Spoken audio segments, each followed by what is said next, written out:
Hey guys, how's it going? Glad you could make it.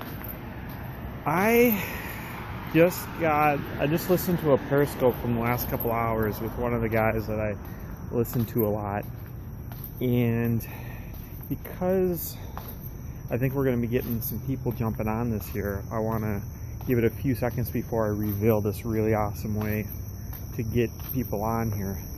But basically, I listen a lot to, hey Shane, thanks for coming on. I listen a lot to Alex Pettit, TTITT, at Alex Pettit. He's got some really good tips and stuff. I get a lot of his tips about 5-10 minutes into the show though. The other guy I listen to is at Mark Shaw. He's got some really good tips. He talks quickly too, like Alex, who's from the UK, and they both got a lot of good stuff to say, and they talk really, really quickly. And it's just really good. So basically, what Mark Shaw did is he had about, if you look him up at Mark Shaw, he had about 30 minutes or so, and he gave some really good tips on, he said you can go to catch.me, KTCH.me, and then / your username. Mine's Ron Orr. You can go at the very end and you can check the comments. And then on the comments, you can reply to all those people and go at whatever, click on those comments and at whatever, and then you can talk to them on Twitter. You can follow the people that came onto your broadcast. That's one of the ideas. But the idea, he said, by far is the one that gets more than anything, is the headline. The headline's absolutely the number one thing that gets everyone. And I've noticed the same thing. I've noticed when you hit that perfect headline, man, you can get like 6, 7, 8 people there in the first 90 seconds. And then like 2 or 3 might jump out, and like another 3 will come in just as fast as the ones that left out. And 4 or 5 minutes later, you got 40 people on.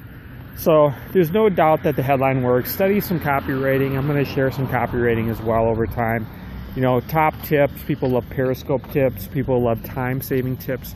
People just love that kind of stuff, and that's what gets their attention. And there's so much competition nowadays. You just have to have a better headline. But what I'm going to be teaching you guys too with headlines is teaching you how to put retweet. You can put RT for retweet, or you can put hashtag RT.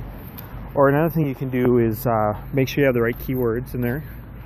And then another thing you can do is make sure you have hashtags. He thought you should use 1 or 2 hashtags. Keep in mind, Periscope's going to automatically be a hashtag when you share it on Twitter. He also said, like, when you share it, I mean, obviously you need to share it on Twitter. And I just kind of assumed a lot of people were doing that, but they probably didn't know they could do that. You just got to click the Twitter icon when you do it. Other than that, make sure that you have 1 or 2 of the hashtags in there. And then I found if it's like a time-saving tip or a really jam-packed value tip, like 5 tips on this or 1 tip on that or whatever, if it sounds like a really good headline or something that's trending on Twitter, I'll notice within like 10-15 minutes I get like 4 or 5 replays. When the headlines are really good, the replays are, there's a lot more replays than just none, you know. So headline, guys, put in the keywords, put in 1 or 2 of the hashtags. Make sure you usually start off with a number. Shane, good to see ya. In jam-packed tips, make it sound like it's jam-packed. Do some studying of some Dan Kennedy and some copywriting, and then it'll just make a lot more sense, and you're just trying to pique people's interest, as in PIQUE, pique their interest. So other than that, I got more coming up soon, guys. We're going to keep practicing the headlines and keep working on it, and feel free to swipe up and